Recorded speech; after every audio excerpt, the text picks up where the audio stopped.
Good morning and welcome to this Oncology Data Advisor interview. Today we're having this discussion in honor of Head and Neck Cancer Awareness Month in April, and I'm joined by our editorial board member, Dr. Nagashree Seetharamu, who is a head and neck oncologist and professor in the Department of Medicine at Zucker School of Medicine, Hofstra, Northwell Health. Nagashree, it was great to have you on the show. Thanks for coming on today. Thank you so much, Kira, as always.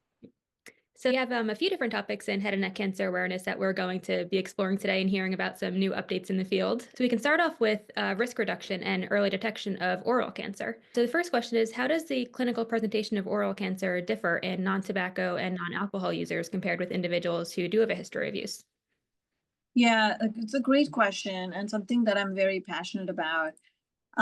It is really something that I've been noticing, and of course everyone else is too, that there is an increasing incidence of oral cancers in individuals who have not had the typical risk factors such as alcohol and tobacco use. It is somewhat concerning because these are individuals who, you know, because they do not have the risk factors, they're rather for the level of suspicion is kind of on the lower side. Just like the risk factors varied, even the presentation is very different in these individuals. A lot of times, these the findings may be very subtle, and they may go undetected for a very long time. They may be put down as an aphthous ulcer or a dental issue a lot of times, or individuals just sit down without really seeking medical attention till it becomes a bigger issue. So one of the things that we see with these individuals is that, presentation at a relatively advanced stage. That's one thing. The other thing is that, again, depending on the individuals, we also see more women in this category as compared to men. Again, it may be because of the differences in the risk factors, but even if you take that out of the account, we still see that it's predominant in women. There are some subsites where we see this more often. For example, on the lateral aspects of the tongue and floor of mouth, on the gingiva, on the buccal cavity. It's a little different than what we see in individuals with tobacco history. Also, lymph node metastases in some studies has shown to be higher, and distant metastases also may be more prevalent in these individuals. Again, just speaking about that perhaps they present at a little later stage. Good to know. Yeah. Are there any effective strategies for reducing risk of oral cancer for high-risk populations? For high-risk populations, definitely. I mean, still tobacco use is still the number one cause, tobacco and alcohol use. So reducing these risk factors is extremely important. Vaping, something that is new, but also shown to affect the oral mucosa and very likely to also be influential in causing oral cancers. Any risk factors, any toxins that are introduced into the mouth can increase the risk factor. There's also this increasing, again, coming back to the individuals who did not have any tobacco use, there is an increasing association between HPV. So HPV vaccination can not only prevent cervical cancers or pharyngeal cancers, but also possibly oral cancers in the future. So these are sort of things, and again, genetic history. So there are some genetic conditions which predispose to oral cancers. So identifying these and having oral exams on these individuals is important. There are some chemotherapy medications that, for example, pegylated doxorubicin, that's just a random example that came to my mind, that is used in gynecologic cancers, can increase the risk for oral cancer. So knowing those risks and identifying these individuals early by thorough examination is somewhat important. Going to a dentist, and all dental professionals know to examine the oral cavity for any precancerous or cancerous lesions. So that is also extremely important. Dental hygiene, going to a dental professional to get evaluated annually, at least for any concerning lesions is important. Definitely really important to know. Yeah. Are there any new screening tools or biomarkers that show promise for early detection of oral cancers? Unfortunately not. I think it is really still based on exam and presentation. We do not have any tests, for example, pap smears, for cervical cancers. We do not have anything like that. The oral cavity is so huge in terms of the area, the surface area. So it makes it almost impossible to do something like that. However, having a good examination through a dental professional is perhaps the best screening that we have. Or self-examination is another thing. Seeking medical attention as soon as something, like an ulcer that doesn't go away, or a spot on the tongue or on the cheek that doesn't go away is important. Great to know. Moving on to another field that has seen some advances, which is advances for treatment for HPV-positive oropharyngeal squamous cell carcinoma. What are some of the latest research advances or promising clinical trials in this field? Yeah, I think this has been going on for since the identification of this as a separate entity. We've had quite a few interesting advances in this. So first of all, the staging changed, right? So the staging for HPV positive disease is different than HPV negative, even though it's in the same location. There have been several studies looking at de-escalation. Patients with the HPV positive disease, they tend to have better sensitivity to treatments. And so the goal has been, can we offer less toxic treatments with the same benefit? So that has been, there's been a lot of work in that arena.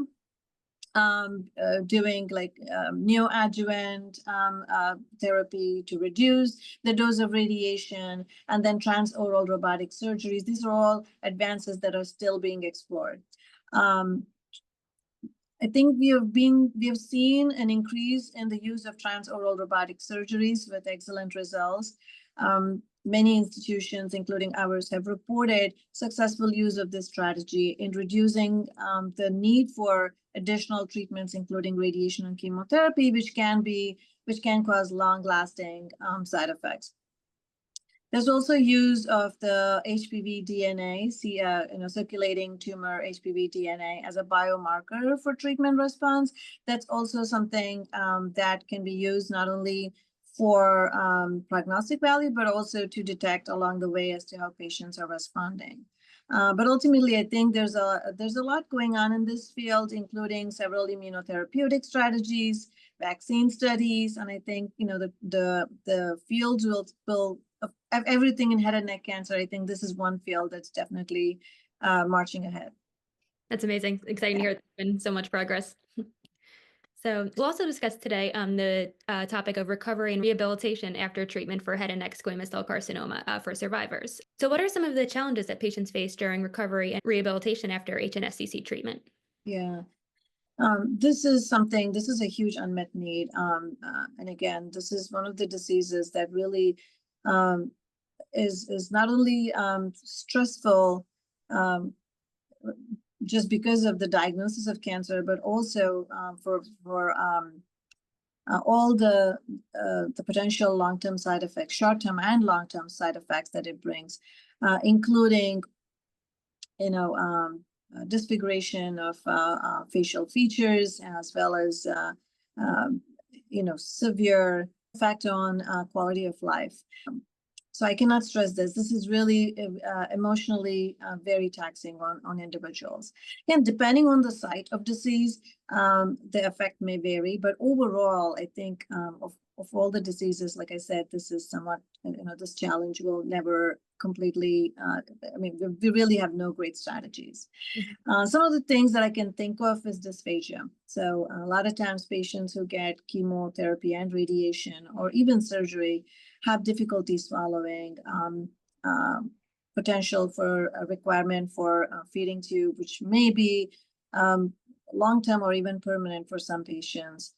Aspiration, trismus, and neck stiffness, you name it, they really have a lot of long-term side effects. Prehabilitation is something that we incorporate into our treatment plans.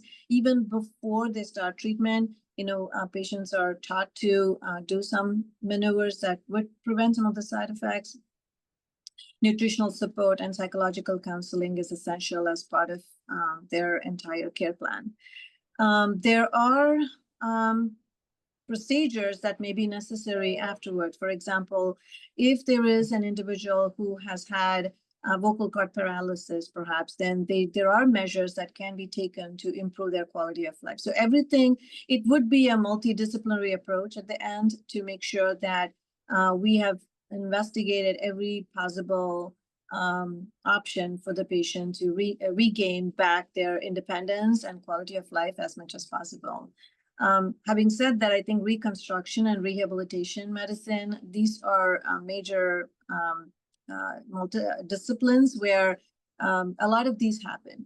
And we, in medical oncology, as well as the surgical and radiation oncology fields, we work very closely with these teams to make sure, again, that the patient gets the multidisciplinary care that they deserve as they go through the recovery process, which can really be almost like a lifelong process.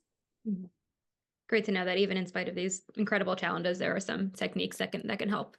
Yeah, definitely. I think focus groups is something that I recommend highly for our patients. There are some patient-led and physician-led discussion forums, which can be extremely helpful. And I think this is an unmet need, no doubt. And I think that where I find it really kind of hard to swallow, if you will, is that the funding for these rehabilitation measures is definitely lagging behind therapeutic. There's a lot more resources provided towards therapeutics than for this rehabilitation and supportive medicine, supportive oncology. So I feel like this mismatch perhaps can be the focus of this year's Head and Neck Oncology Awareness Month, and perhaps there will be more resources poured into this field, hopefully. Absolutely. That ties right into my next question, which was since April is Head and Neck Cancer Awareness Month. First off, how can public health campaigns better educate the public about the signs and symptoms of head and neck cancers?